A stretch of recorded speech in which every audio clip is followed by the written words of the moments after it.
فرقہ واریت سے بالاتر اور خالصاً قرآن و سنت کی زبان میں قرآن کریم کو سمجھنے کے لیے ہمارے چینل کو سبسکرائب کریں۔ السلام علیکم ناظرین، سورہ بقرہ کی آیت نمبر 60 آج پڑھی جائے گی۔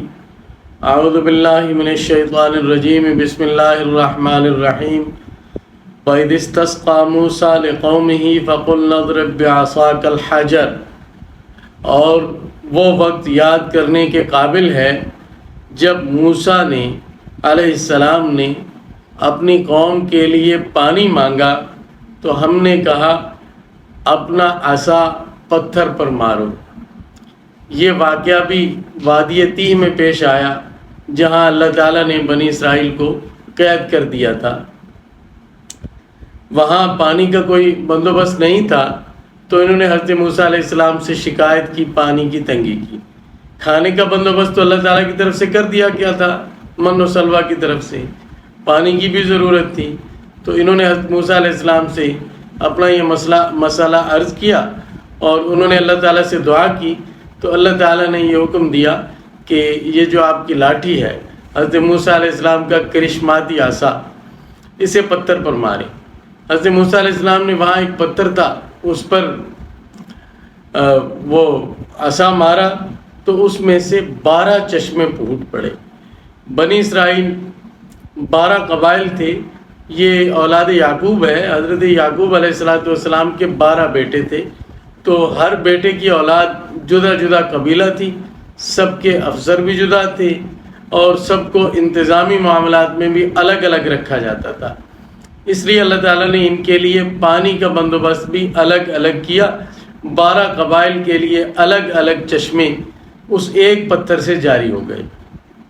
یہاں ایک بات سمجھنا چاہیے کہ معجزات اور کرامات برحق ہیں اور ان کی سائنسی توجیہ پیش نہیں کی جا سکتی، یعنی یہ توجیہ پیش کرنا کہ وہ پتھر سے 12 چشمے کیسے نکلے اور سائنسی طور پر یہ کیسے ممکن ہے، یہ لغو حرکت ہے۔ اس کی وجہ یہ ہے کہ معجزہ کہتے ہی اسے ہیں جس سے لوگ عاجز ہوں اور بے بس ہوں۔ براہ راست اللہ تعالیٰ کا فعل ہوتا ہے جس میں اسباب کا دخل نہیں ہوتا۔ اسباب کے بغیر اللہ تعالیٰ اپنے نبیوں کے ہاتھ پر یا اپنے برگزیدہ بندوں کے ہاتھ پر کچھ ایسے کام جاری کروا دیتے ہیں جو عام انسانی عادت میں ممکن نہیں، یہ معجزہ کہلاتے ہیں۔ تو یہ سیدنا موسیٰ علیہ السلام کا معجزہ تھا کہ اس پتھر سے 12 چشمے نکلے۔ اب یہ سوال فضول ہے کہ اس پتھر میں پانی کہاں سے آ رہا تھا۔ حضور نبی کریم صلی اللہ علیہ وسلم کا معجزہ صحاح کی کتابوں میں ہے کہ آپ صلی اللہ علیہ وسلم نے ایک موقع پر لشکر کو پانی کی ضرورت تھی، ایک پیالہ پانی تھا محض، تو اس پیالے میں اپنی انگلیاں ڈالی تو آپ کی مبارک انگلیوں سے پانی اتنا نکلا، ایسے فوارے پھوٹ پڑے کہ اس پانی سے سارے لشکر کی ضروریات پوری ہو گئیں۔ تو وہ آپ کی انگلیوں میں پانی کہاں سے آ رہا تھا۔ اسی طرح حضور نبی کریم صلی اللہ علیہ وسلم نے غزوہ بدر کے موقع پر ایک مٹھی میں کچھ کنکر اور مٹی لے کر کفار کی طرف پھینکی تو وہ سب کی آنکھوں میں گئی۔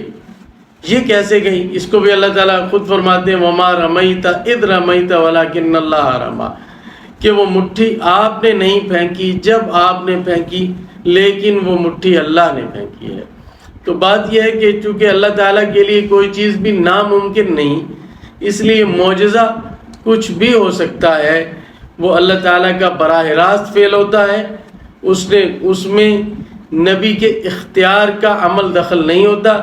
اللہ تعالیٰ کی طرف سے بذریعہ وحی بتا دیا جاتا ہے کہ آپ اس طرح کریں، وہ ایسے کرتے ہیں تو وہ فوق العادت چیز ہو جاتی ہے۔ یہ بات عرض کرنا اس لیے ضروری سمجھی میں نے کہ کچھ تجدد پسند حضرات نے یہاں اس معجزے کی تعویل اور توجیہ یہ پیش کی ہے کہ وہ پتھر دراصل ایک پہاڑ تھا جس پر حضرت موسیٰ علیہ السلام کو یہ حکم دیا گیا کہ اپنی لاٹھی لے کر پہاڑ پر چڑھ جائیں۔